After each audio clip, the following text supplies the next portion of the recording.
Welcome aboard the Clue Crew Mystery Channel. I'm Jen. I'm here with my co-host, cozy mystery author Wendy Nugent. Hello there, and today we are with Teresa and Bill Peschel. And Teresa lives with her family, her dog Muffy, and two mostly useless cats in the sweetest place on earth, Hershey, Pennsylvania. She has long been interested in sustainability, resource depletion, and finding a balanced life. Not too much and not too little. Why take more than you need when other people and animals need lives and space too? This led her to write Fed, Safe, and Sheltered, Protect Your Family and Thrive Amid Tough Times, and Sew Cloth Grocery Bags. Her latest book is the Anthony nominated Agatha Christie She Watched, her best selling collection. Look at this big old book. Oh my goodness. Her best selling collection of 201 Agatha Christie movie and TV adaptations, which led to her invitation to speak at the International Agatha Christie Festival in England. A sequel is in the works. And I just dropped it, but I have Bill's book as well. Bill Peschel is a former journalist who shares a Pulitzer Prize with the staff of the Patriot-News in Harrisburg, Pennsylvania. He is also a mystery fan who runs the Wimsey Annotations at planetpeschel.com. Through his work, Bill has become an expert on Agatha Christie, Dorothy L. Sayers, and Sherlock Holmes parodies and pistaches. The author of Writers Gone Wild, 2010 Penguin book right here. He publishes through Peschel Press the 223B Casebook series of Sherlockian parodies and pastiches, and annotated editions of Dorothy L. Sayers' Whose Body in Agatha Christie's The Murder Affair at Styles, The Secret Adversary, The Murder on the Links, The Man in the Brown Suit, The Secret of Chimneys, and The Murder of Roger Ackroyd. An interest in Victorian crime led to the republication of 3 books on the William Palmer poisoning case. He was born in Warren, Ohio, grew up in Charlotte, North Carolina, and graduated with a BA in journalism from the University of North Carolina in Chapel Hill. He lives with his family in Animal Menagerie in Hershey, where the air really does smell like chocolate. And I had the pleasure to meet them both when I attended the Cozy Fete just in October of 2024. I was there with the Mechanicsburg Mystery Bookstore and had a wonderful time and got to meet so many wonderful people. And they were 2 of my favorites. So I was so excited. And Bill and I did an episode of his podcast. He interviewed me. So I will put a link to that down in the notes when that goes live. And we're so excited to have you both. Thank you so much for joining us. We're delighted to be here. We're delighted to be here. I can talk about Agatha Christie endlessly, and indeed I have. And we love listening about Agatha Christie because we are all huge fans, obviously. So excited. And this book, I mean, can you believe this? Look at this. Look at how big. I mean, it's an amazing work of art that these two have put together for us. So much information. So I can't wait to dig into it and get to know more about the process. The Bill is the one who did the layout, and we divided up the tasks. We both watched all the movies. I wrote the review, Bill edited me, and yes, that is a relationship that is fraught with peril when your husband is your editor. But he's the one who we worked out together what the layout should be, but he's the one who did it. It is a beautiful book, an absolutely beautiful book. I really wanted it to be that way. And what's funny is that when we started, I thought I would just be grouping the reviews together, maybe have a cast list, and I never expected it would be so involved and take this long. Yeah, and for anyone who's never formatted a book, to know the challenges to put everything together and have it all look so beautiful. I mean, it's really it's gorgeous, an absolutely gorgeous. It took multiple iterations. I'm sure there were things I was trying first because I thought, I could put my reviews in there as well, just a couple of paragraphs, or I could do little balloons like pop-up videos on VH1. And the first couple of times I tried this, I realized it was so much work. I couldn't do it. It drove me crazy anyway. This had to be a huge chore all on its own. So I can't imagine making it more complicated, because when I first opened it, I was like, oh my goodness, to get all of the pictures and all of the, it's beautiful, beautifully done. You are seeing Affinity Publishing publisher at work, because that's the program that Bill used to put the book together, because you couldn't do it any other way. I'm sure. And I'm sure. we're very proud of the work. I'm very proud of Bill for all of the work that he did to make it work. And what people don't necessarily understand is that when you lay out a trade paperback as opposed to laying out an ebook, they are completely different books, completely different layouts, completely different functions. Mm-hmm. And in a trade paperback, each page has to be done separately from every other page. And this is something I had to learn because I didn't know that. Yeah. Yeah, she saw me tearing my hair out, what's left of it. So, but it was also very gratifying that it became Peschel Press's basically our bestseller for the last 2 years, and it got her an invitation to the Agatha Christie Festival, which is far more than we anticipated ever happening. Oh, yeah, that's amazing. It's been an amazing ride. Oh, for sure. Well, we obviously, our audience are huge Agatha Christie fans, so we're so excited to learn more about the project. Sure. Ask away. I have my first question. Got you started watching and reviewing every Agatha Christie film? Well, we had annotated a couple of Agatha Christie novels, the ones that Wendy read off. And by the time we got around to The Secret of Chimneys, which was our 4th annotated book, and Bill is reaching behind me to get the cover. There we go. Like there we are. There we are. Beautiful. And this was during the pandemic. And as it happened, I had gone to the library to get a movie. The world was starting to open up. It was in July, and there was Crooked House on the new DVD rack. And up until that point, the only Agatha Christie film I could ever remember watching was Sir Kenny's Murder on the Orient Express, which we went to the theater and paid to see, to send a message to Hollywood to say, this is the kind of movie we want. Mm-hmm. But so that was the very first one. Crooked House was the very second one. And I brought it home. We watched the movie, and the website needed material because websites always need to have new things on them. So I wrote a review because I had been writing reviews for books. And at about the same time, Bill was working on The Secret of Chimneys, and I said, well, maybe there's a film connected with chimneys, and we could review it. We could watch it and review it and put it in the annotated book. And there was, and it starred Miss Marple. And I knew darn well Miss Marple is not in The Secret of Chimneys. But we got the movie from the library and we watched it, and it was absolutely terrible. And I wrote the review for the website, and Bill wrote a separate review for the annotated version. And I looked at the DVD from the library, and it had several other Miss Marple films on it. We didn't even know ITV's Marple existed. And so we watched them, and I wrote the reviews and for the website. And Bill looked at me and said, if we do a few more of these, we might have enough to make a little book, a little chapbook. Just a little book. I'm going to hold my head again and show everybody. we had a murder weapon in an Agatha Christie movie. It is a hunk.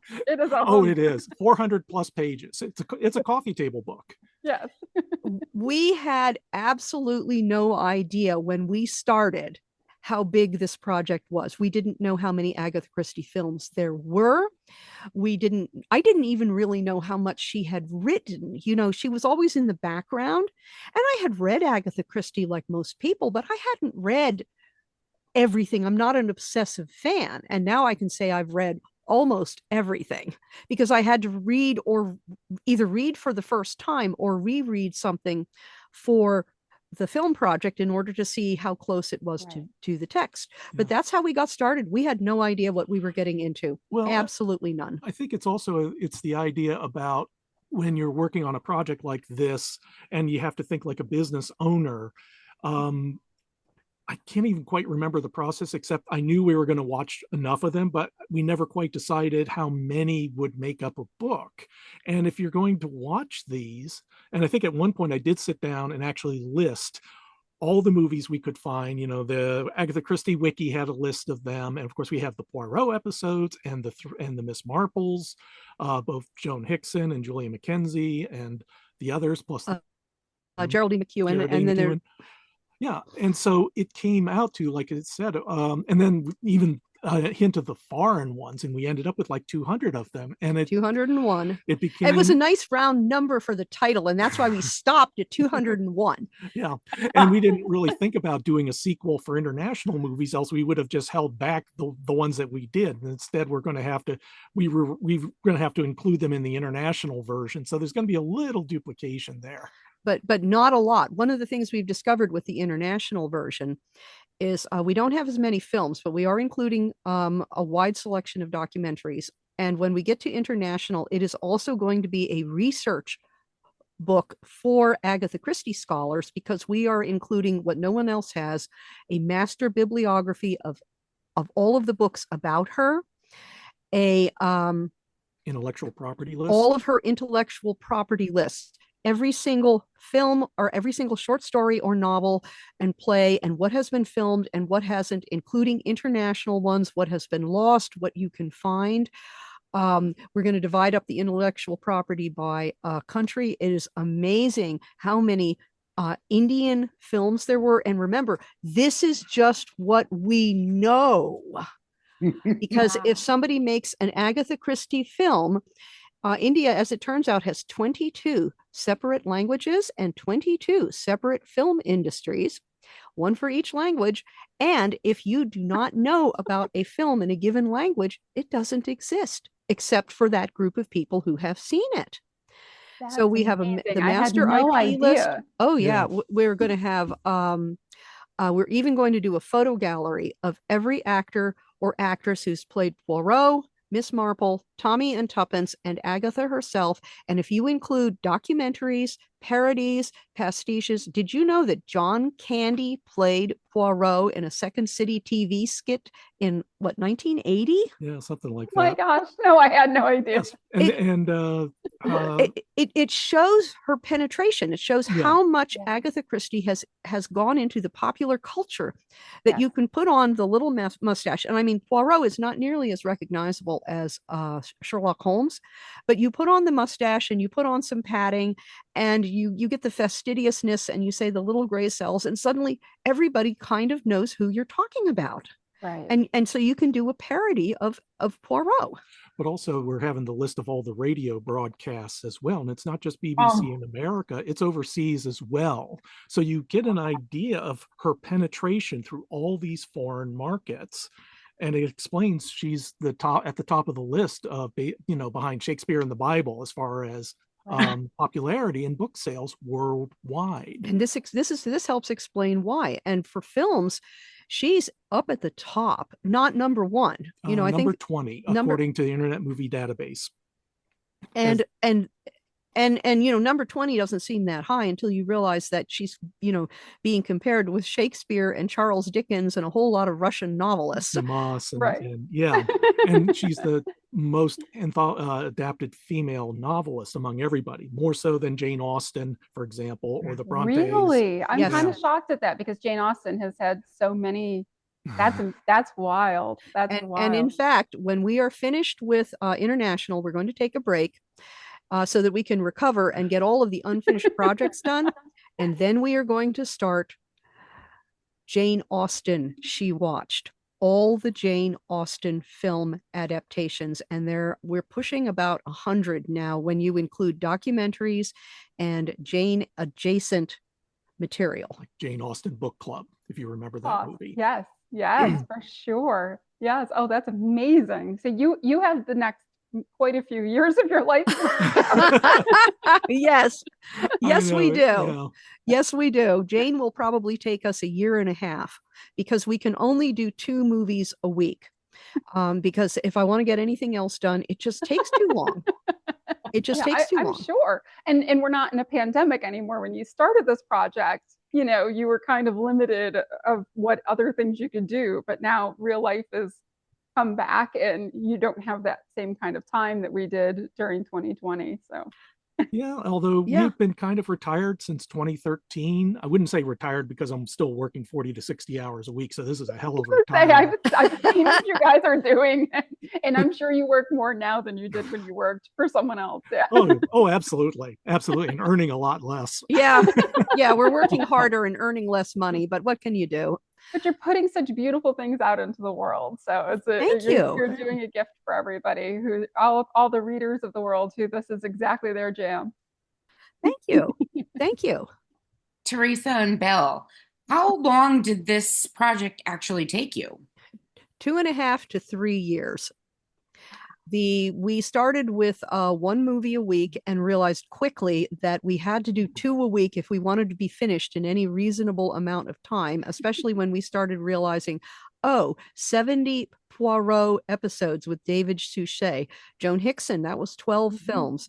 The ITV Marple, that was 24, which means there's a lot of non-Marples in there. Then you include Margaret Rutherford, and we kept finding more.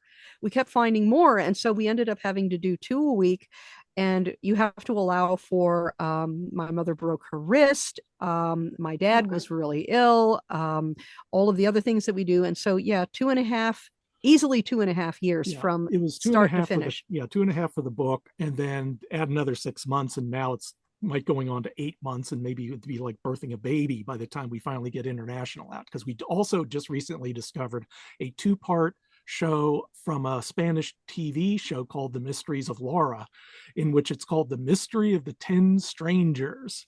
So I have a question. So Yeah. you have all of these films and shows that are in other languages. How are you watching them in all the other English subtitles. If they don't have English subtitles, we can't watch it. And unfortunately, there's some really great stuff out there that you can find without too much difficulty on YouTube or Dailymotion. No subtitles. Yeah. There are wonderful Japanese films. The Japanese do fantastic Agatha Christie adaptations, and we've only been able to see a limited number because they don't subtitle them in English, and there's just no way you can understand what's going on unless you speak Japanese. There's a German series, Agatha Can't Help It, kind of almost like a parody of Miss Marple, no English subtitles, and it's recent. It's in like 2006, 2007 when they released it. We just have to do the best we can, recognizing that there's a lot of stuff we can't see. And we have now had the experience of, we found a link to Agatha's rewrite of Five Little Pigs. It's called Go Back for Murder. It was an Italian film of her stage play, not the novel, of the stage play. Film for television in 1980. In Italy, when Agatha would rewrite one of her novels for the stage, she would always remove Poirot or Miss Marple. She would always remove them, and she would rewrite it as necessary to compensate for Poirot being gone. So we're watching this Italian filmed stage play, filmed for TV, and it was translated by AI. And if you have ever sat there at a college, like a college graduation or something where they have the big screen up there and you can see the text running across the bottom of the screen, way worse than that. All of those mistakes that you see, all of those things that don't make any sense, that jumbled words, bits of words, obviously misspelled names, it was all of that and more, because they were trying to put the subtitles on the screen at the same time they were translating from the Italian. And so the word order is also screwed up. You could try it yourself. It's on YouTube, and you just use the auto translate function and you can see for yourself. And this is one reason why we wanted to limit it to movies with English subtitles, because we wanted to give the reader the chance somehow to actually get it for themselves, whether they buy it off eBay, or in the case, well, Mysteries of Laura, what I'm going to do is export the subtitle file and put it up on the Agatha Christie wiki. So it'll be much more accurate. What a wonderful idea. And it has taken Bill 40 or 60 hours, and I think you might have finished. I finished. I'm burning the DVDs today as we speak. 40 to 60 hours of going through watching the international film. And remember, he has kind of a transcript. He had kind of a transcript, but not keyed to the moment when the subtitle would have to appear on screen. Yeah. And the transcript was not complete. There were sections that they did not translate. So I have to do untranslatable and just put it in the subtitles. And it's only for a few sentences here and there. So you could still get the gist of the story, but also you can tell how difficult it is to understand another language, because with the Spanish, all the nouns are at the end of the main noun is at the end of the sentence. They're much more finicky about pronouns, although there were times when they were referring to a he when it should have been a she. Oh, when we watched the Italian one, it was you didn't know actually who was speaking, because they would refer to he when they were talking about Carla or you, or the pronouns were all screwed up. And we actually saw that also with when we watched Japanese films, Indian films, and Chinese films. The pronouns would always be wrong. And they do it differently. It's a different language, and they don't do what you do in English. And that's one of the really amazing things about the international films. And I know we're getting off track for your official list of questions. But it's so interesting, though. It's so interesting. I mean, I'm sure everybody is going to, the process of how you would even start to tackle something like that seems so overwhelming. It's really interesting to hear how you guys did it. A little at a time, and not understanding exactly how big the project is. If you had known what you were facing when you had the idea, you might have not continued with it. So thank goodness you didn't know what you were facing when you started it. Yeah, we probably wouldn't have. I'm reminded of the line from the Lemmings stage show from National Lampoon when the Dylan singer said, "I've suffered for my art. Now it's your turn." Funk, yeah. But it's been, I don't know if we would have done it. And the future projects, international, as complicated as it is, still didn't involve watching 201 films. Jane Austen is going to involve about 100 films. And then when we're finished with Jane and have recovered, we're going to do Murder at the Movies. And that is going to be mystery movies. And the best way to describe that is The Godfather is not a mystery. Neither is The Petrified Forest or The Maltese Falcon. They are not mysteries. Clue is a mystery. Who's Killing the Great Chefs of Europe is a mystery. And there are so many really good and forgotten genuine mystery films, many of which are based on Agatha Christie. This is where the Sherlocks are going to go in Murder at the Movies. And we're not sure how big that book is going to be, but it is not going to be 200 films, because it's just too much. Maybe 150. We'll just see when what happens when we get to the end, because we're building the book as we're moving along. So the way it's set up, the layout is already taken care of. So as she's doing the review, I'm editing it and getting it back to her and doing the clips and for the photos, for the banner and the cast photos, so we can build it up to a certain point until we say have a process now. Yes, we have a process. The first one had to be incredibly challenging to figure out even what that process is. Oh, it was. Oh man. Because we had never done things like get movie clips and try to get a single still out. And I was experimenting. I have AI software from Topaz and trying to figure out how to get a good photo. And what this actually did with the cast, it taught me about acting, because I would have a clip of an actor and I wanted to just get the face. And going through it from frame to frame, you could actually see some of the good actors, the really good actors, you see their emotions on their face. And there's almost a micro motion of a flicker of a frame or two frames or a brief look away. And of course, then there are some that are they're statues. They literally are not changing their expression from frame to frame to frame for 2 minutes. And you just say, okay, I just take any frame. It's going to be fine. And one of the things that really came out of the Agatha Christie project is I used to be much more of a purist about what the translation from book to film. Film is a completely different medium than text. There are things you can do on film, like action sequences or big groups of people talking, that are almost impossible to do in a book smoothly. And there are things you can do in a book, like internal monologues or a really in someone's head, that you cannot do in a movie. They are not the same. And you really have to be careful what you cut in order to squeeze it down into that limited time frame. And when you have a TV series like Poirot, One of the major reasons why they set everything into the 1930s is because that story ran from 1922 to 1960, no, sorry, 1915 with Styles. Yeah, all the way to the end to like the 70s. Yeah. So what do? You can't adjust, you can't set it in the time that the book is set, even though Agatha wrote contemporaries. Every single story she wrote was a contemporary for that specific year. And it really shows in the text. When you read the text carefully, you can see how she is tying it into things that are actually happening at that time.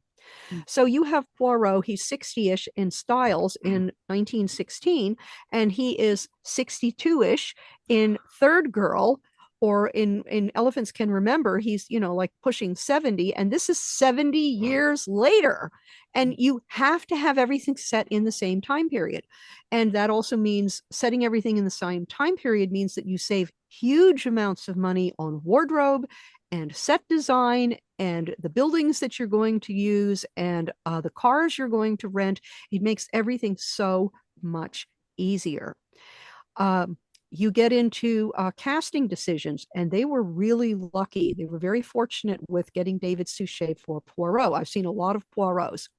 And what happens again is that the better actors, you may not be able to get them in the time that the particular episode or film is being made.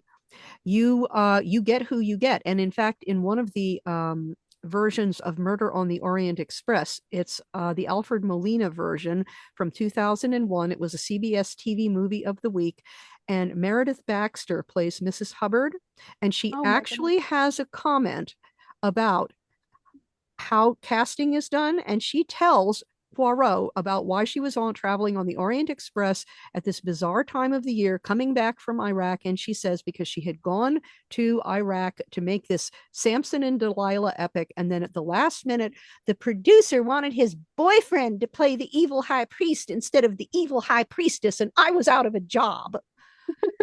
And that's exactly why casting choices are made.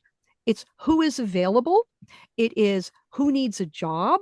It is who are you connected to? Are you the producer's boyfriend? Are you the director's girlfriend? Are you the star's, some famous movie star's son, which is why you see Max Irons in Crooked House, and he is totally the wrong person to play that role. It's like he's not even there. You should have had Aidan Turner, because you needed a man who radiated sex. Radiated sex for that role, because that would be the only reason that Sophia, I think I have the names right, would go to her former lover whom she had a bad breakup. Why would she go to this man? And you look at her talking to Max Irons, and the actress who played Sophia did a really good job, but Max Irons was nothing on the screen. And there were other actors and actresses. You look at them and you think, why did they cast that person? And it's because they were available, they were affordable, and they were the producer's boyfriend. I should mention that reason why she named Aidan Turner was that he's in the And Then There Were None with Sarah Phelps. Sarah Phelps, and we saw him in a towel and a six-pack and little else, and she is just, oh my God, who is that? And it works. And it works. It works. But you can be incredibly good looking and yet not have that lure. There are plenty of actors, and I'm sure you can think of them, or actresses. It doesn't matter how beautiful they are, or how beautifully sculpted their body is. It's like there's nobody home. Yeah. Right. Yeah. And you need to have your male lead, your female lead, and your secondaries for that matter. You need to have someone home there, someone that you say, oh my God, tell me more about what's happening to you. Yeah. There's a great example I have to mention, because I've been reading Mark Aldridge's book on Miss Marple, and he brought up about the 1980 The Mirror Cracked, in which Elizabeth Taylor stars as Marina Gregg. Originally, they had another actress in mind, and because of either scheduling difficulties or some argument over creative issues, they couldn't get her, and that is Natalie Wood. And Natalie Wood would have made a completely different Marina Gregg than Elizabeth Taylor did. But in both cases, I've now seen The Mirror Cracked 7 times. The Mirror Cracked, by the way, the one with Elizabeth Taylor, that was Angela Lansbury as Miss Marple, and it didn't really work. That film was not really well done, but you watch it to watch Elizabeth Taylor and Kim Novak go at it, and when you see that, you understand why Heather Badcock would be a major fan. And I've seen versions of The Mirror Cracked where you look at whoever they've got playing Marina Gregg, and they may be a good actress, but they're not a movie star. Right. They have to have different. That charisma. They have to have that comes through the screen and grabs you when you're watching them. Exactly. And good casting is hard. It is really, really hard. The thing that bothers me the most, and I'm still a purist on this, I hate it when they change the names. Absolutely hate it when they change the names. I don't have a problem with consolidating characters. I don't have a problem with consolidating the action as long as the movie works. But why, oh, why are you changing the names? Agatha thought carefully about her names. And she really did too. Now, if you are if you're making an international film, you're making a Japanese police procedural, obviously everyone is going to have a Japanese name. And this is where the Japanese do it really well. They choose a name that has a similar sound and flavor to Miss Marple or to Poirot, or, they frequently do that. Really? I didn't notice that. Frequently they do. Not always, and it depends on who's making the film. Yeah. But if you are filming in English, and the Russians do this, the Japanese do this. If you are filming an English film set in England, why are you changing the characters' names? This is stupid. And it's because the script writer wants to justify their salary. I love your spirit, Teresa. Really has views. I have views. So can we go back briefly? I'm curious. Why did you decide to continue the project by watching foreign versions of the Agatha Christie's? Good question, actually. Why did we? What a stupid idea. Well, what happened is we had watched a couple of the Les Petites Moralités de Agatha Christie, which is the 42 episodes of Agatha Christie done in French.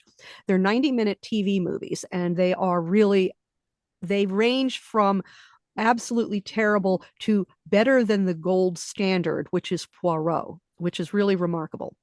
But we had watched some, and we were talking about a reader magnet for Peschel Press. And there were 40 some Les Petites. And so we went back and forth. Well, maybe we should just do the first season, and that would be a good reader magnet, and then we would be done, because we would give it away.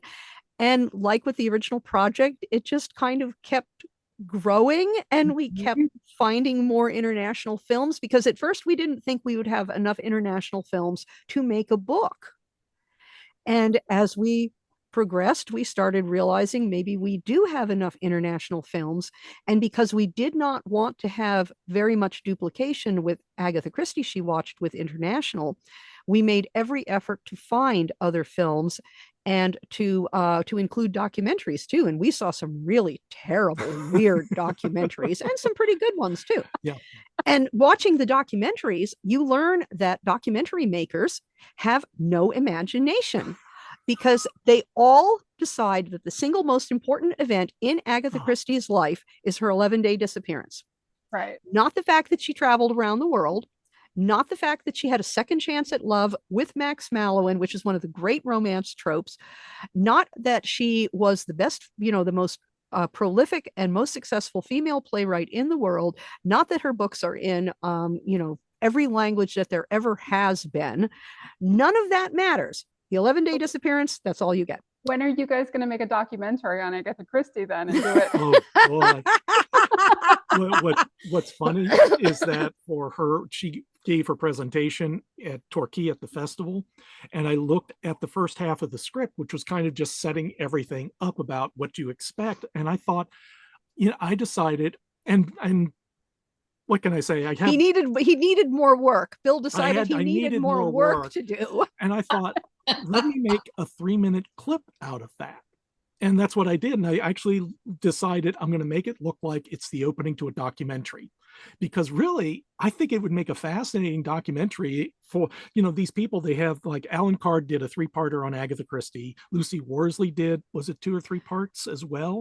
3, I think. I And can't remember exactly, but I think it might have been 3. and both were very good, and they approached it from different directions. And I thought they need to do one on the international films, because it's absolutely fascinating to see Poirot being turned into an Indian action hero, a lusty French detective betting, suspects. Oh. And so I actually took that and actually made a 3-minute video out of it, as in the style of, you have the pretentious narration and sudden changes in tone. I loved just playing with the software too. So I loved cutting the movie. It was really interesting. And I could see a documentary about the films, the international films, not the English language ones, but the international films of Agatha Christie, because one of the things doing international has demonstrated is, no matter what we like to say, different cultures think differently. They really do. And the French, I am sorry to say, they fulfill every single stereotype you can imagine about being sex mad loons who are concerned about their diet and their bedroom activities. If you think there is a lot of adultery in Agatha Christie, wait till you see Les Petits. There is way more than was in any of those novels. And the Russians are morose. They're morose and grim. They made Roger Ackroyd darker. They made Roger Ackroyd darker than it already was, which really takes some doing. Same thing. And we watched the Chinese version, Checkmate, where they took several short stories, including ones they did not tell the Agatha Christie estate they were using. I know, because I saw this show. I saw all 24 episodes twice, and 7 novels and the core of another novel to make a giant telenovela. And until you have watched this, you have no idea how much basically everyone in China loathes the Japanese, and how utterly matter of fact they are about police brutality, and how your status is what protects you.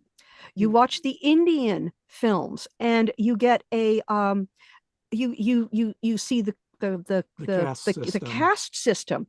There's actually a scene in Chorabali, which is the only good version of Cards on the Table. There are 3, and that is the best one by far, where the Inspector Battle character goes up to talk to Dr. Roberts, and he holds his hand out to be shaken, and Dr. Roberts does that because he is not going to touch that low-caste person.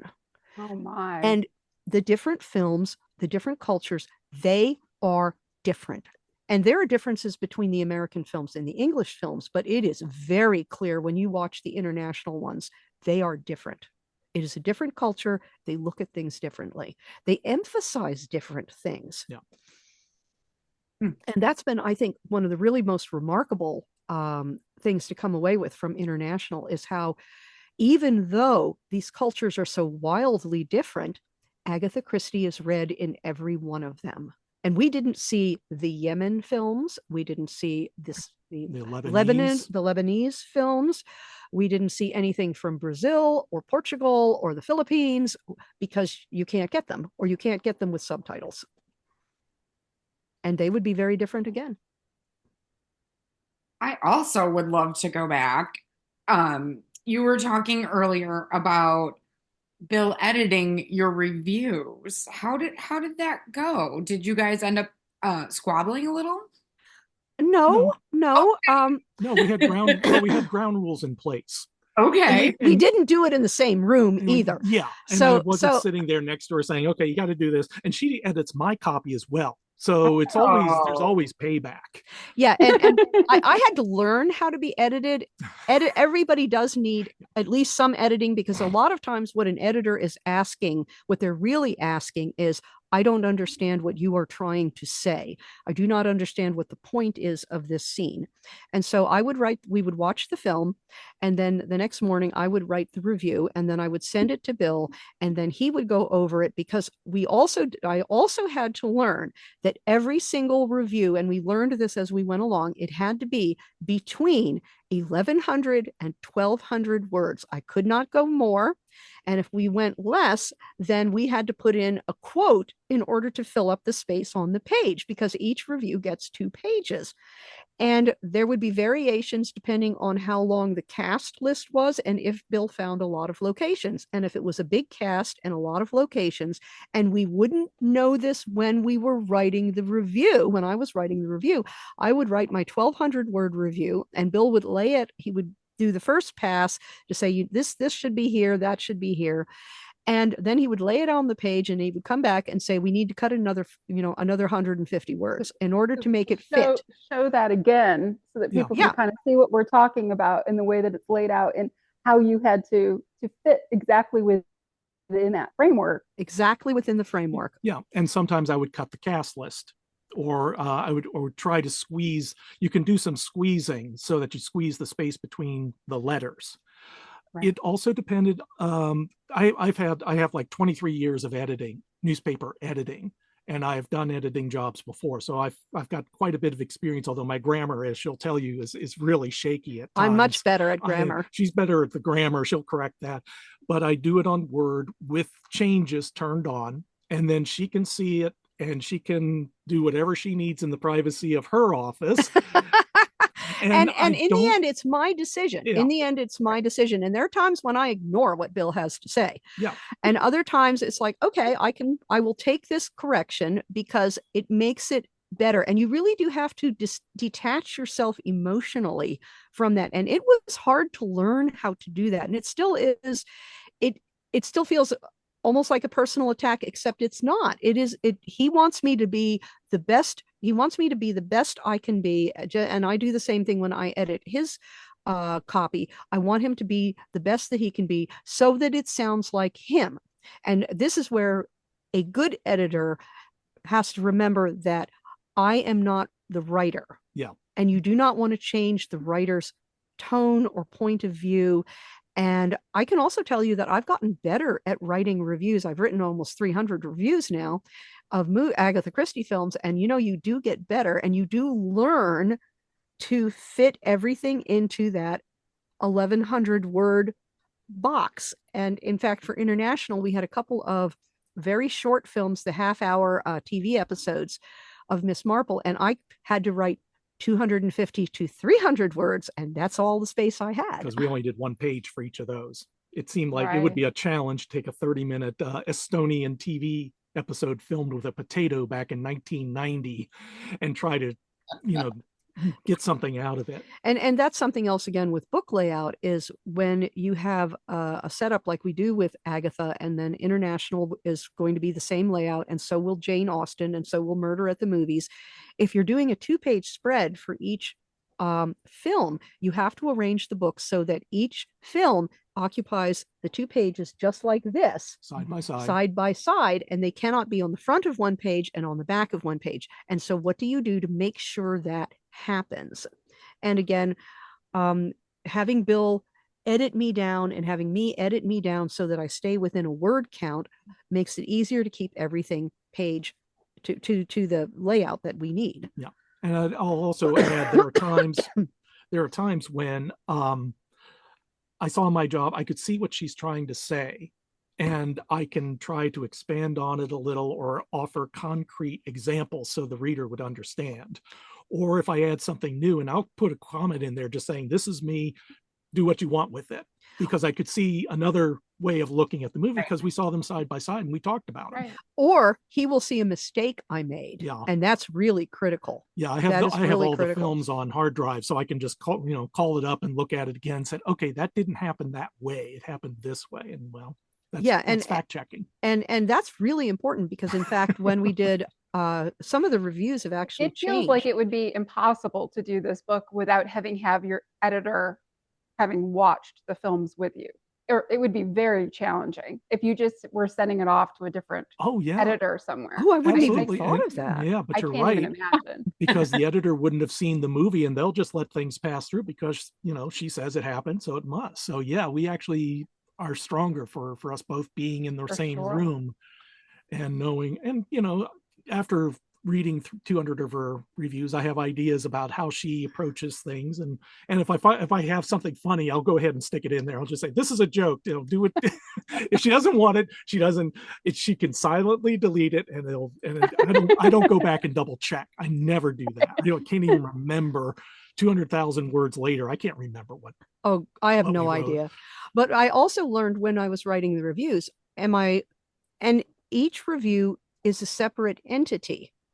Am I talking about like a plot synopsis, like Wikipedia? Am I talking specifically about a specific incident? Am I getting distracted by some of my own hobby horses and pet peeves, like modern architecture or gardening?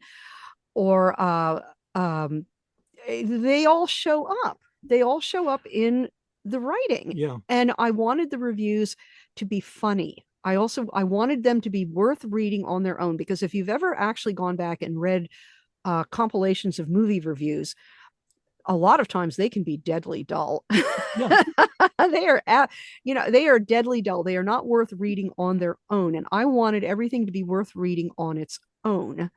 And each review is a separate entity from all the others.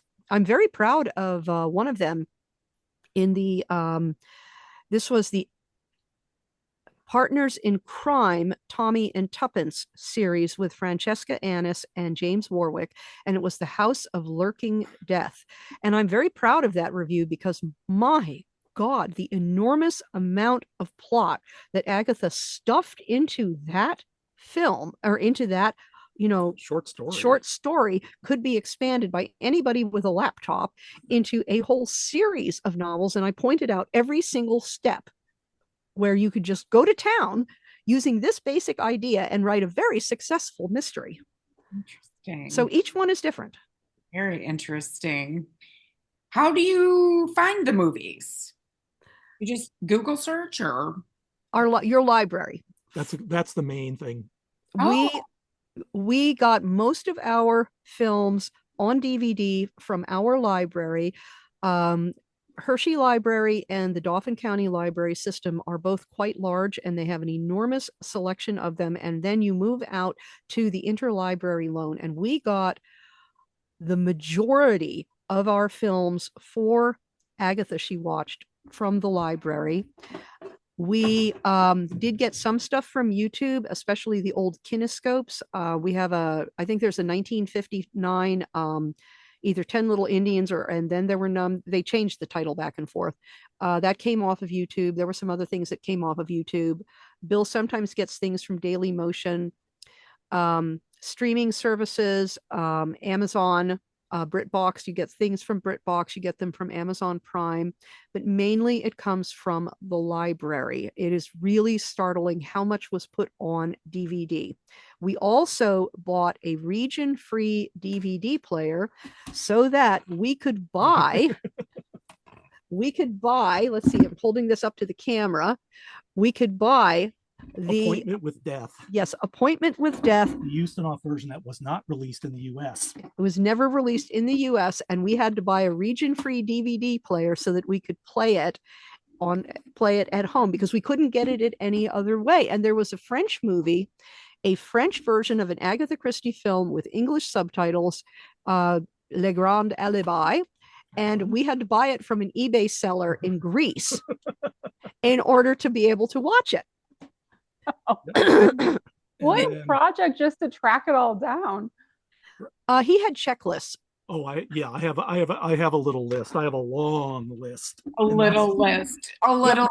That's funny. Not one would be missed. Yeah, this is Orient Express. Yeah, Sarah got this for us from eBay. Yeah, Sarah bought us this for us from eBay, and that's how we were able to get it. We let some people know that we were interested in certain movies, and she just showed up. She's a clerk down at the mystery bookshop, Mechanicsburg Mystery. Right. Yes, I met her. That's wonderful. This is a favorite. 10 Little Indians, starring Frank Stallone.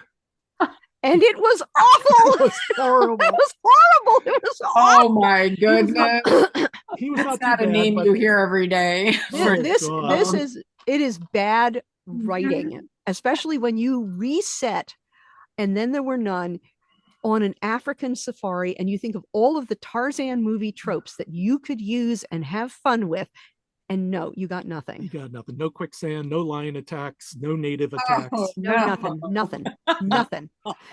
They might as well have been in a hotel in somewhere in South Africa. Yeah. Terrible. Yeah. And there were some we found on Amazon Prime, some we found on Daily Motion. Well, and that's wonderful. So when people buy the book, they'll be able to, I mean, some of them might be more difficult, but if they some of just them go are to their hard to library find and make friends with their librarian, it sounds like most if you of the make time if you'll you be make able to- friends with your librarian, you will be able to get 90% of what is in both volumes. That's You really will amazing. be able to get 90% of it. Mhm. And there are a few other oddities. Daily Motion in particular, things will appear for like a couple of weeks and then they will disappear. And I think you It was set the- Google Alerts, didn't you, in order to find things? I tried, but nothing really ever came up as a result of that. So it was still just a matter of checking the websites. Like the Russian Roger Ackroyd appeared on Daily Motion, and it's now vanished.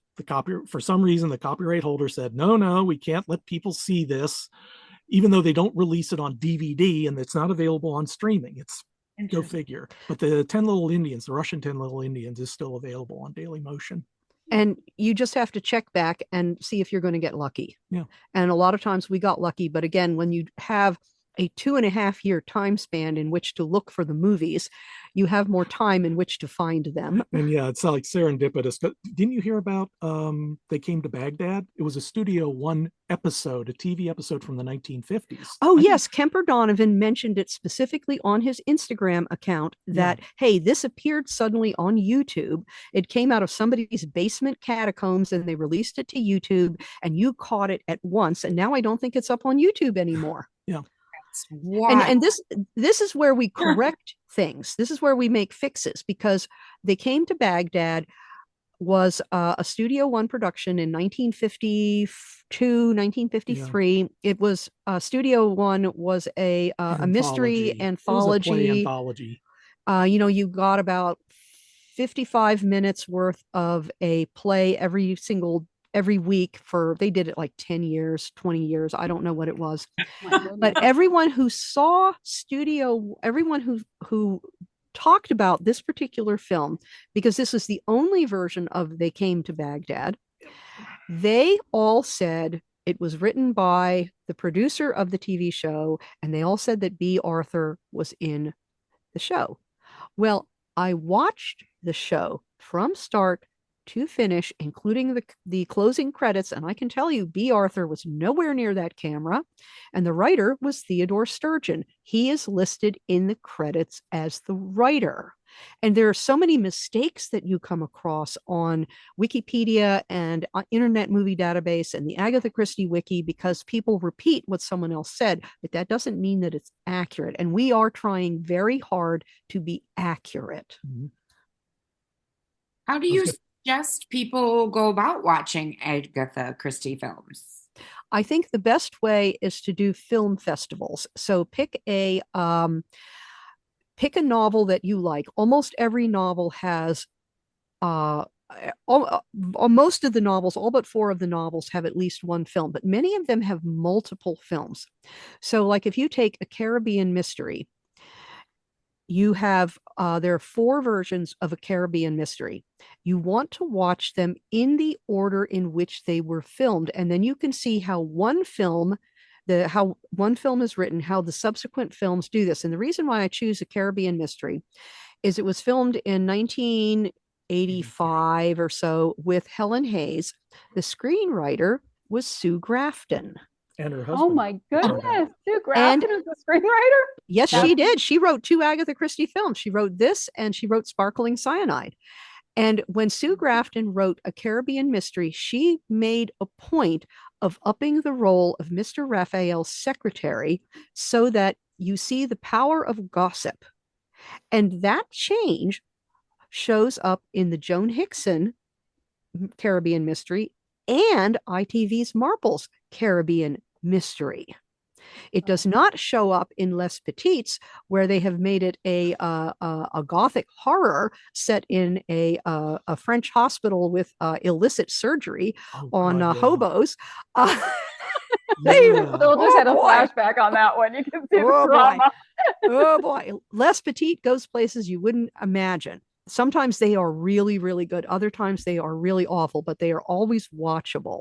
Even when you're thinking, did you watch even when you're every thinking, film all the way through, or were there some where you're like, I just cannot? This is just No, we too watched much. everything, everything all the way through. I think the one thing you didn't want, you wrote the review for it, was Innocent Lies, which we wrote for the first book. And we didn't use it. We're using it for the second one. And I'm not rewatching, and that was horrible. One of the worst films that we've seen. It was a Towards Zero adaptation. Oh, terrible film. A French-Irish co-production set in the south of France, and it was one of the Ab Fab girls.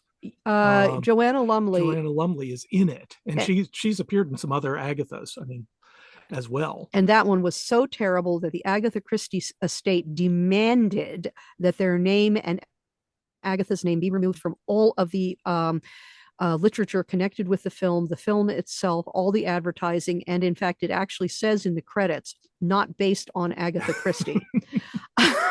Wow. They've really upped the incest angle on it. Yeah. The Agatha Christie estate's pretty strict with their licensing and what they want to put their name on and things, from what I've seen. Like they're pretty close with their copyright. They are and they aren't. They are and they aren't. We're able to do the annotated novels in the United States because thanks to vagaries in the copyright law, we are out of copyright in the United States.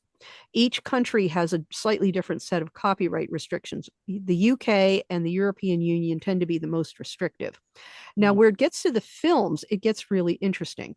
I guarantee you that Russian filmmakers in 1987 did not get permission from the estate. They just went ahead and did it. And I suspect that a lot of the earlier TV shows, particularly again in Brazil, in Portugal, in the Philippines, they didn't get permission. They just went ahead and did it. And in the Chinese version, Chinese Checkmate, they licensed what is listed in the Wikipedia, in the Agatha Christie Wiki, and what Agatha Christie Limited knows about. But nobody at Agatha Christie Limited actually watched that film twice, or they would have seen the Nemean lion worked into Cat Among the Pigeons. They would have seen this. They would have seen the beating heart of the mysterious affair at Styles worked into 1-2 Buckle My Shoe. If somebody doesn't sit down and watch it, they don't know. Yeah, but after the fact, they probably couldn't do much about it. Because too late now. It's too late now and it's far away. So they tend to be less restrictive with regards to overseas adaptations that they've licensed, which is why you have Les Petites, which doesn't have a Poirot, but it has a French detective and, his Hastings. And in the first series, Hastings is a gay man. Yeah. Set in the 1930s, and part of his arc is his acceptance of himself as himself. And becoming a good policeman. So, you're not going to see, You'll never see Hastings in bed with a man. Man in the English version, by God, but. And I guess the idea is that if it's filmed out in a language other than English, the English-speaking audience isn't going to see it. Yeah. Now, the really important thing, what I think that counting on you two to come out with your book and get a whole new audience to watch all of these foreign translations and see all these things they weren't expecting English-speaking audiences to see. You're probably going to be opening it up to people that wouldn't have even thought. I've watched many of the ones that you talk about in this book, but it would never have occurred to me to find one in Russia to watch or one in, India. So if you're interested in that, a lot of Americans are not interested in foreign movies, or they don't want to read subtitles, and that's always going to be an obstacle. But we did discover, because as we were watching them, Bill always kept up with the Agatha Christie Facebook group, and you were able to tell people, oh, this exists, this exists, this exists. And these are people who are fans, and they had no idea, including English-speaking presentations like the Agatha Christie Hour or Partners in Crime, because they dated back to the early 80s. Yeah. They didn't know. I remember watching Partners in Crime when I was a kid. Oh, that's great. I was watching Monty Python. Watch that too. Yeah, watch that too. But one of the things I think that the estate does fabulously well, and this is really, really important, is they do put Agatha Christie on screen. And you can say whatever you want about the quality of some of the adaptations, which are truly terrible. Many of them are truly terrible. Or they put like Miss Marple, ITV's Marple put Miss Marple in